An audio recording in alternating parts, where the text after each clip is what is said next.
What's up, sons? It's Blind Rod with Son of a Tech once again, and we have gaming benchmarks. Not just benchmarks, but gaming benchmarks being leaked. I guess leaked. It is technically an official review from an official publication, and we're going to talk about it right now. Welcome back. So if you guys haven't seen already, the i7 9700K has, well, gaming performance benchmarks out, and it's on a Spanish website that was also interpreted by WCCF Tech, and they went through a whole bunch of frame rate tests for various titles. They also did have, of course, some synthetics, and we're going to talk about all of those and go through them. If you guys haven't been keeping up to date, there is going to be a new chipset, which will be the Z390, so plan for that accordingly. With both the i7 and the i9, and keep in mind as well that 9900K is going to be on the consumer platform. So if you're looking for an i9 on the consumer platform, it's not too far off. Alright, so all of that being said, they have a clip of the CPU Z here, and the 9700K is going to be an 8-core 8-thread, so an 8-core without hyperthreading, similar to what they did previously with the 6-core without hyperthreading, except that's going to bump down to the i5 now, and things are just getting crazy from Intel thanks to the competition from Ryzen. So definitely thank AMD for coming back into the market here, as we have some really awesome numbers coming from Intel. So the i7 9700K shows in W Prime 2.1 a 4.4, which falls short of the 8700K and the Ryzen 7 2700X.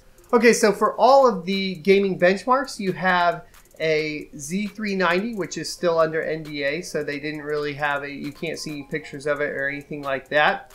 It has the G-Skill Trident Z DDR4 clocked at 3600 megahertz with an MSI GeForce GTX 1070 Gaming Z Edition. And it's cooled with an H80i GT, which I don't think or feel is going to be enough, and we'll take a look here in a second. And it's all powered by a Be Quiet Dark Power Pro 11 1200 watt. Moving on to the benchmarks from there, if we take a look at things like 3D Mark Firestrike, it easily comes out on top, beating the 8700K. Of course, taking a look at the 3D Mark Time Spy, it looks like it actually loses out to the Ryzen 7 2700X, keeping in mind, of course, here that the memory is clocked at 3700X, and this benchmark is just the physics portion to my best knowledge. Now, Unengine 4, which is another synthetic gaming benchmark, it tops the chart once again with 2464. So all of the gaming benchmarks it shows definitely to be performing quite well, while only losing out to the 2700X in 3D Mark Time Spy. The games are the big deal here, and starting out with Battlefield 1, it scores with the GTX 1070 117.6 frames per second, beating out everything else on the board. And in Doom, it once again beats everything else out with a frame rate of 168.9, keeping in mind or noting here that the i7 6700K really doesn't fall short by too much, less than a frame in both of those titles. However, when we bump over to Far Cry 5, it gets a much more respectable 5 frames with 102 frames per second over the 6700K. Now, Resident Evil 7 is an interesting one because it does appear to have some pretty good multi-threaded optimizations going on, and while the 9700K performs exactly the same as the 2700X, the 6700K falls quite far behind. And seeing that Resident Evil 7 is a newer title, and the trend in, of course, the industry or the video game industry is moving towards utilizing more threads, this is why we see, of course, Intel coming out with more threads on top of their already higher IPC than AMD. Moving on to Rise of the Tomb Raider. It's a similar story with the 9700K barely beating out the Ryzen 7 2700X, and the other Intel CPUs falling quite a bit further behind.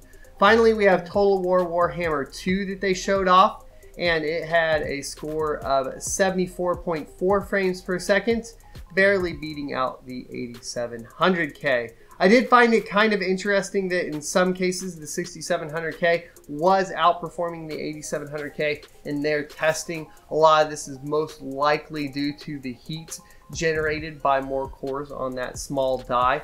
And I think we should see, better thermal performance now that we have STIM and not TIM.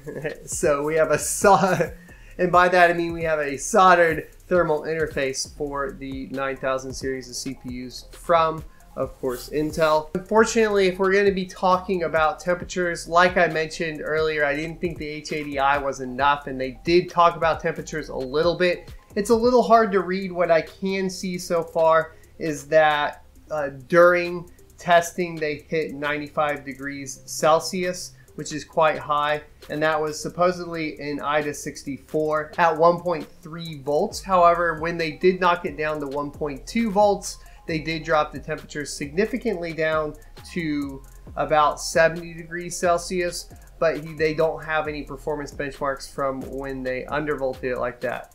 It's going to be one of those things that we're going to have to test in depth when we actually get our hands on it here stateside, or me personally, so I can see what's going on. What I do know is that in a lot of cases and on a lot of motherboards, at least previously with like the Z370, if you apply XMP profile, it automatically goes ahead and applies MCE, which is the multi-core enhancement for Intel. And when it does that, it kind of just goes all willy-nilly with the voltages and throws your temperatures up above 95C all the time on the 8700K, for example, unless you get some significant cooling, or at the very least do a, well, not at the very least. Or of course, on top of that, also go ahead and delid and replace the crappy TIM with, of course, some liquid metal, which we won't have to do anymore, and the old art of delidding will be a moot point, sadly enough, because I have a lot of different delidding tools. So that's going to wrap it up today. Those are the gaming performance benchmarks, thanks to the Spanish website that will be linked in the description below that I can't quite properly pronounce. You should have seen, of course, their logo on all of these benchmarks. I'm not going to remove those or doctor those, of course, because that is not the work I did. I'm just sharing the work with you guys in English. Thanks for watching. Don't forget to like, comment, and subscribe down below, and I'll see you next Tuesday.